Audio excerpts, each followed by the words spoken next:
যারা মৃত্যুর ভয় পায়নি, যারা স্বৈরাচার পতনের জন্য রাজপথে দাঁড়িয়েছিল, তারা আজ ঢাকার রাজপথে এসে দাঁড়িয়েছে শুধুমাত্র একটি অনুমতি নিয়ে যে আজ আমরা আমাদের বিপ্লবের ঘোষণা নিয়ে যাব, আমাদের অস্তিত্বের লড়াইয়ে যারা আমরা রাজপথে টিকে থাকি তার ঘোষণা নিয়ে যাব।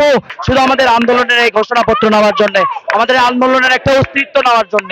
আমরা চাই যেই আসুক সরকারে, যেই সরকারে থাকুক, তারা যেন এই সাহস কোনোদিন না করে যে এরকম এই স্বৈরাচারী যেন মনোভাব কোনোদিন না প্রকাশ করতে পারে। জুলাইয়ের যে বিপ্লব একটি ঘটে গেছে, আমাদের আন্দোলন শুধুমাত্র একটি কোটার বিরুদ্ধে ছিল না, দীর্ঘ 16 বছর এই স্বৈরাচার সরকার একটি স্বৈরতন্ত্র গড়ে তুলেছিল। এই স্বৈরতন্ত্রের বিরুদ্ধে আমাদের এই আন্দোলন ছিল।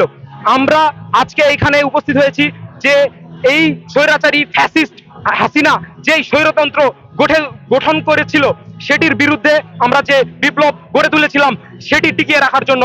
আমরা সকলে প্রত্যাশা করি আমাদের এই স্বৈরতন্ত্র নিপাত যেমন গেছে সেরকমই আমাদের একটি প্রকৃত বাংলাদেশ, গণতান্ত্রিক বাংলাদেশ, সবার আশা আকাঙ্ক্ষা পূরণ করার মতো একটি বাংলাদেশ গড়ে উঠবে এই প্রত্যাশায়।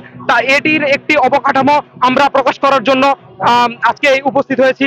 আমরা আশা করব আমাদের জুলাই বিপ্লবের যতগুলো যোদ্ধা এবং যারা আহত হয়েছে সকলের, এবং যত ছাত্র জনতা আন্দোলন করেছিল এবং বাংলাদেশের সকলের নির্বিশেষে শ্রমিক থেকে শুরু করে ছাত্র জনতা সকলের একটি মনের মতো একটি রাষ্ট্র অবকাঠামো গড়ে তোলার মতো একটি ঘোষণাপত্র আজকে প্রকাশিত হবে ইনশাল্লাহ।